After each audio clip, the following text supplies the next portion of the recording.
नमस्कार। हम BA final year के सेकंड पेपर लोक प्रशासन का अध्ययन कर रहे हैं। इसमें आज के वीडियो का हमारा टॉपिक है भर्ती यानी रिक्रूटमेंट, जो तीसरी इकाई कार्मिक प्रशासन से संबंधित हैं। भर्ती सार्वजनिक प्रशासन का एक बहुत ही महत्वपूर्ण भाग है। संपूर्ण सरकारी तंत्र की कार्यकुशलता और उसके द्वारा प्रदत्त सेवाओं की गुणवत्ता है वो भर्ती के ऊपर निर्भर करती है। ग्लेनस्टाल ने कहा है, भर्ती सार्वजनिक कार्मिकों के संपूर्ण ढांचे की आधारशिला है। जब तक भर्ती नीति का निर्माण ठीक से नहीं हो जाता, पहले दर्जे के कर्मचारी तैयार करने की आशा बहुत कम है। यानी जब तक सुदृढ़ नीति से भर्ती नहीं की जाती है, तब तक कर्मचारी अच्छे चयनित होंगे ऐसा नहीं माना जाएगा, या फिर कर्मचारी इच्छित लक्ष्यों की प्राप्ति में सफल नहीं हो सकते हैं। भर्ती का अर्थ है लोक सेवा के खाली पदों को भरना। इसके नकारात्मक और सकारात्मक दोनों प्रकार के अर्थ हैं। यदि हम नेगेटिव सेंस में देखें तो इसका मतलब है ऐसे लोगों को बाहर निकाल देना, चयन प्रक्रिया से उनको बाहर कर देना जो सेवा के योग्य अथवा उपयुक्त नहीं हैं, यानी जो आवश्यक योग्यताओं को धारण नहीं करते हैं, ऐसे लोगों को बाहर निकालना, ये इसका नकारात्मक अर्थ है। नकारात्मक अर्थ के नकारात्मक भर्ती के कई अभिप्राय हो सकते हैं, जैसे राजनीतिक प्रभाव है उसकी समाप्ति करना, पक्षपात की रोकथाम करना और अनुपयुक्त लोग हैं उनको बाहर रख देना। जबकि पॉजिटिव सेंस में यदि देखें तो भर्ती का मतलब है सबसे अधिक योग्य और कार्यक्षम लोग जो हैं, सक्षम लोग हैं, उनसे पदों को भरना। इसका उद्देश्य होगा सबसे योग्य और प्रतिभाशाली कार्मिकों का चयन करना।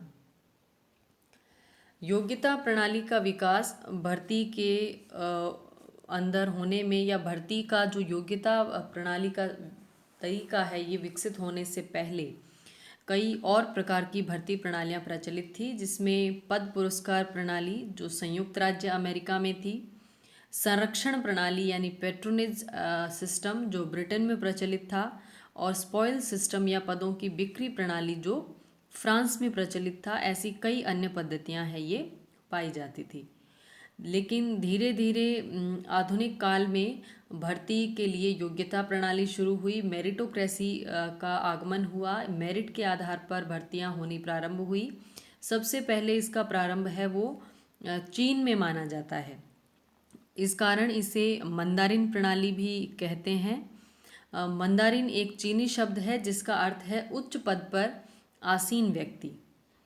तो वैज्ञानिक तरीके से योग्यता आधारित भर्तियां सबसे पहले चीन में प्रारंभ हुई, जहां प्रतियोगी परीक्षा के द्वारा इस तरह की भर्तियों को ईसा पूर्व दूसरी शताब्दी में ही लागू कर दिया था। आधुनिक काल में भर्ती की वैज्ञानिक पद्धति है वो सर्वप्रथम पर्शा में हुई। खुली प्रतियोगिता के द्वारा यहाँ पर भर्तियां होना शुरू हुई। 1857 में ब्रिटेन में नॉर्थकोट ट्रैवलॉन रिपोर्ट की सिफारिश पर इसे भी लागू किया गया। इसी तरह 1833 में यूएसए में भी पेडल्टन अधिनियम के द्वारा इस प्रणाली को प्रारंभ कर दिया गया। मेरिट के आधार पर अथवा योग्यता के आधार पर की जाने वाली रिक्रूटमेंट्स में कुछ चरण होते हैं। ये चरण निम्न अनुसार है। सबसे पहले पदों की मांग यानी जॉब रिक्विजिशन किया जाता है। विभिन्न मंत्रालय, विभाग और प्रशासनिक जो संगठन हैं उनसे कार्मिकों की ज़रूरतों का पता लगाया जाता है, यानी किस विभाग और मंत्रालय में कितने कार्मिकों की आवश्यकता है ये जाना जाता है। इसके पश्चात इनमें भर्ती होने वाले लोगों के लिए शैक्षणिक, तकनीकी और व्यक्तिगत योग्यताओं का निर्धारण किया जाता है। इसके पश्चात आवेदन का कार्य होता है। आवेदन का विवरण दिया जाता है और जनसंपर्क के माध्यम से खाली पद और परीक्षाओं के विज्ञापन की घोषणा की जाती है। इसके पश्चात आवेदनों की जांच पड़ताल होती है। प्रार्थियों की योग्यता का निर्धारण करने के लिए विभिन्न प्रकार की परीक्षाएं लिखित और मौखिक है, इनका आयोजन किया जाता है। इसके पश्चात भर्ती एजेंसी है वो नियोक्ता यानी जो एम्प्लॉयर है जो इनको नियुक्त करने वाला है उनके लिए उपयुक्त प्रत्याशियों की सूची है उसको प्रस्तुत करती है। ये लोक सेवा आयोग का अंतिम कार्य है। पब्लिक सर्विसेज कमीशन जैसा कि संघ के लिए एक पब्लिक सर्विस कमीशन है और सभी राज्यों के अपने अपने लोक सेवा आयोग हैं।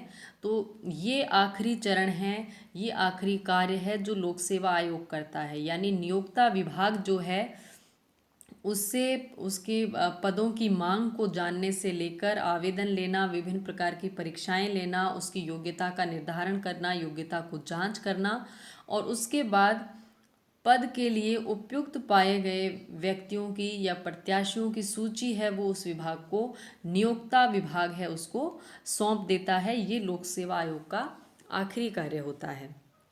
इसके बाद सरकार उन उपयुक्त प्रत्याशियों में से चयन कार्य करती है। उनको नियुक्ति पत्र यानी अपॉइंटमेंट लेटर है वो जारी किए जाते हैं। फिर सेवा में आने के पश्चात कार्मिक को 2 या 4 जैसा भी जिस राज्य के अंदर प्रावधान हो उस तरह का परिवीक्षा काल, प्रोबेशन पीरियड है उसको पूरा करना पड़ता है और उसकी सेवाएं इस काल में संतोषप्रद होने पर कार्मिक का स्थायीकरण हो जाता है। इसके बाद होती है उसकी फाइनल प्लेसमेंट या स्थापन। भर्ती हुई प्रत्याशी को सही काम पर नियुक्ति दी जाती है और इस नियुक्ति के बाद भी उसका ओरिएंटेशन या अभिमुखीकरण है वो किया जाता है, जिसमें भर्ती हुए व्यक्ति को उसके संगठन, कार्य के वातावरण और पद्धतियों के बारे में परिचित करवाया जाता है और उसे प्रशिक्षण दिया जाता है। तो ये प्रक्रिया प्रत्येक लोक सेवा आयोग के द्वारा आधुनिक काल में योग्यता आधारित भर्तियों के लिए अपनाई जाती है। इसके अलावा इसकी भर्ती की पद्धतियों को हम 2 भागों में बांट सकते हैं, प्रत्यक्ष भर्ती और अप्रत्यक्ष भर्ती। प्रत्यक्ष भर्ती है जिसमें खाली पदों को उपयुक्त और योग्य प्रत्याशियों से भरना। ये काम भर्ती एजेंसियां करती है, जैसे भारत में संघ लोक सेवा आयोग, संयुक्त राष्ट्र अमेरिका में कार्मिक प्रबंधन कार्यालय इत्यादि ये भर्तियां करते हैं और खुली परीक्षाएं, प्रतियोगी परीक्षाएं हैं उनका आयोजन किया जाता है। दूसरी प्रकार की भर्ती होती है अप्रत्यक्ष भर्ती। इसमें खाली पदों को पहले से ही सरकारी सेवा में लगे उपयुक्त और अनुभवी प्रत्याशियों के द्वारा भर दिया जाता है। इनको हम क्रमशः बाहर से भर्ती और भीतर से भर्ती भी कहते हैं। बाहर से भर्ती यानी प्रत्यक्ष रूप से जो भर्ती है उसमें खाली पद है और बाहर से लोगों को चयनित किया जाएगा। अप्रत्यक्ष भर्ती में पहले से सेवा में लगे लोगों को अन्य पदों पर नियुक्तियां दी जाती है, तो इसे अंदर से भर्ती भी कहा जाता है। लेकिन यदि हम वास्तविक अर्थों में देखें तो पहली प्रकार की भर्ती ही भर्ती है और दूसरी भर्ती सिर्फ पदोन्नति है। यानी पहले से किसी पद पर लगे हुए व्यक्ति को उससे हायर जॉब सौंप देना या उससे ऊंचा पद है वो दे देना। प्रत्यक्ष भर्ती या डायरेक्ट रिक्रूटमेंट है, उसकी कुछ अच्छाइयाँ हैं कि ये प्रवेश के लिए सभी योग्य व्यक्तियों को समान अवसर प्रदान करती है और सक्षम लोगों को लोक सेवा की ओर आकर्षित करती है। सरकारी सेवा में नए विचार और दृष्टिकोणों का समावेश हो सकता है। ये लोक सेवा में ठहराव पैदा करती है। ये तकनीकी और व्यावसायिक क्षेत्रों के लिए उपयुक्त है क्योंकि इनमें नवीनतम जानकारी रखने वाले युवाओं की आवश्यकता होती है और पहले से जो लोग सेवा में लगे हुए हैं वो भी अपने से उच्च पद की सेवाओं को प्राप्त करने के लिए अपने ज्ञान को अपडेट करते रहते हैं। इसकी बुराइयां भी जान लेना चाहिए कि इसके द्वारा उन लोगों की भर्ती कर दी जाती है जिनको प्रशासन का कोई पूर्व अनुभव नहीं है। अब ऐसे नए लोगों के लिए लंबा और सघन प्रशिक्षण आवश्यक होता है जो काफ़ी कम होता है।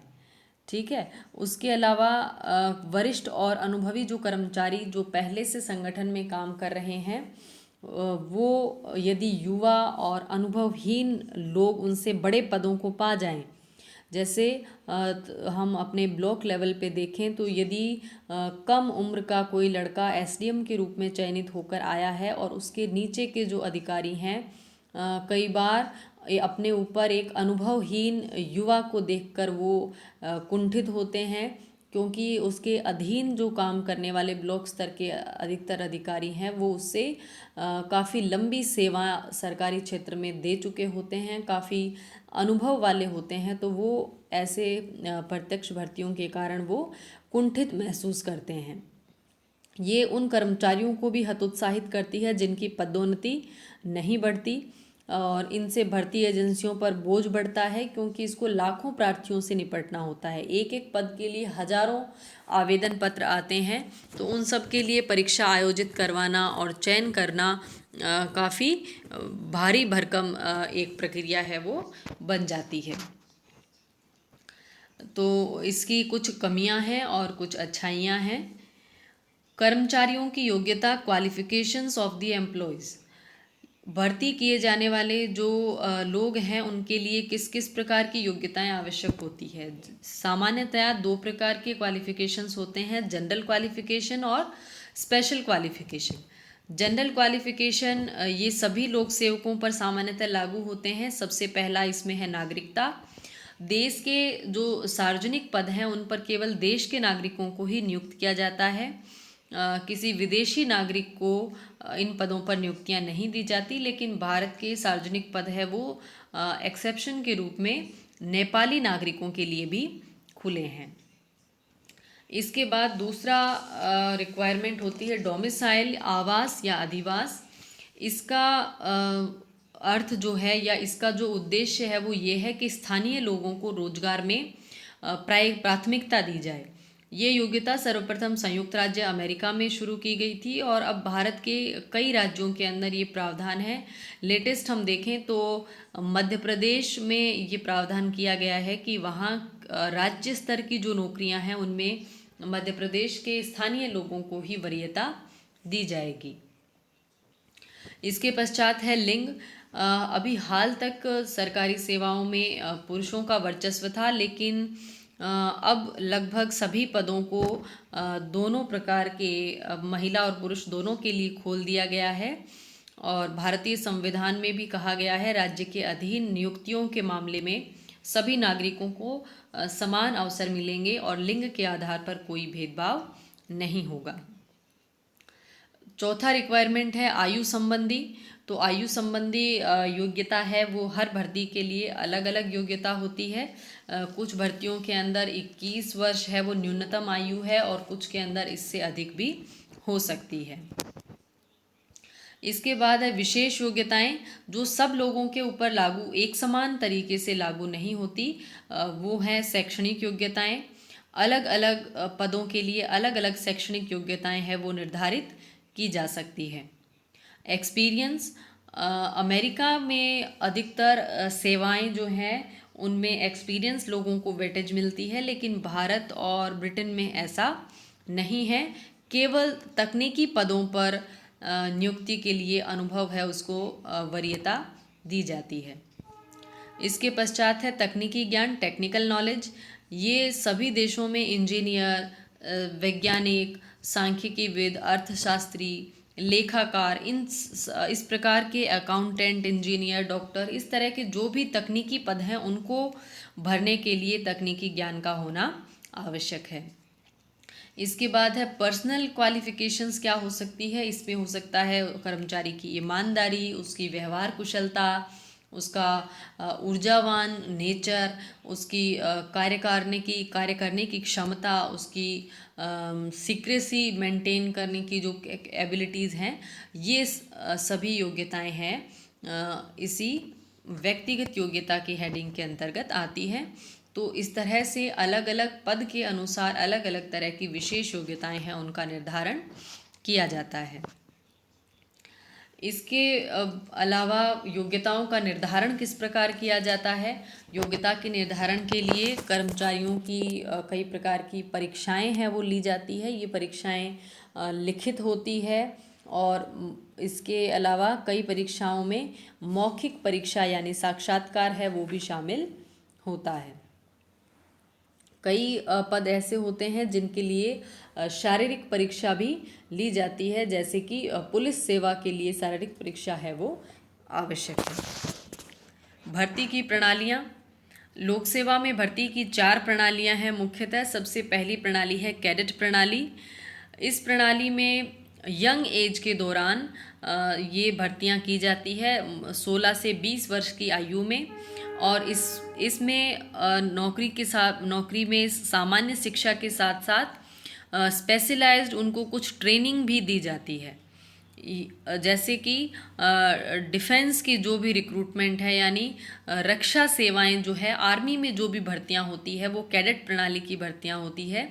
इसमें युवाओं को अधिकतर मौका दिया जाता है और वो युवा अपनी सेवा के दौरान एक आर्मी मैन का जो स्पेशल ट्रेनिंग है वो भी लेते हैं और सामान्य शिक्षा जो है उनकी उसको भी ग्रहण करते हैं, क्योंकि बहुत अर्ली एज में ये मिलिट्री में चले जाते हैं तो इनकी सामान्य शिक्षा है वो उस समय भी चलती रहती है नौकरी के दौरान।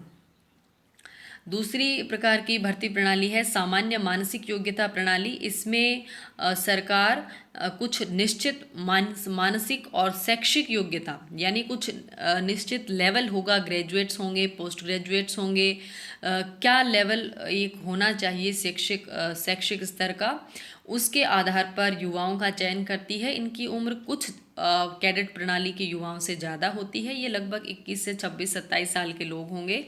इनमें कला और कुछ अन्य मूलभूत विज्ञानों में स्नातक उपाधि प्राप्त युवा हैं, उनका चयन किया जाता है। और ये लोक सेवा में एक तरह से आजीविका शुरू करने के विचार पर आधारित है। भारत, इंग्लैंड, फ्रांस, जर्मनी जैसे कई देशों में इस प्रणाली को अपनाया गया है। फिर है विशेषज्ञता आधारित प्रणाली। इस प्रणाली के अंतर्गत तकनीकी ज्ञान और अनुभव रखने वाले लोगों की भर्ती की जाती है। इसकी आयु सीमा है वो अपेक्षाकृत ज़्यादा होती है। 18 से 40-45 वर्ष के जो लोग हैं उनकी भर्ती इन पदों पर की जाती है। ये एक तरह से रोजगार के विचार पर आधारित नहीं है। ये कुछ समय विशेष या कार्य विशेष के लिए ऐसे लोगों को किसी भी संगठन में शामिल किया जाता है।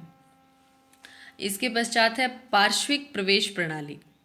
इस प्रणाली में वरिष्ठ लोक सेवा के पदों पर भर्ती के लिए उस सेवा से अलग पृष्ठभूमि के जो लोग हैं उनमें से एक सुनिश्चित प्रतिशत के लोगों की भर्ती की जाती है। यानी लोक सेवा के अंदर जो ऊंचे पद हैं, जैसे IAS, IPS जैसे ऊंचे जो पद हैं, उनमें चयन करने के लिए अन्य सेवाओं से लोगों का प्रमोशन है या अन्य सेवा के जो कार्मिक हैं उनका कुछ एक्स्ट्रा ऑर्डिनरी सर्विसेज देने के कारण उनका इन उच्च पदों के ऊपर प्रमोशन किया जा सकता है। इसे हम कहते हैं पार्श्विक प्रवेश प्रणाली।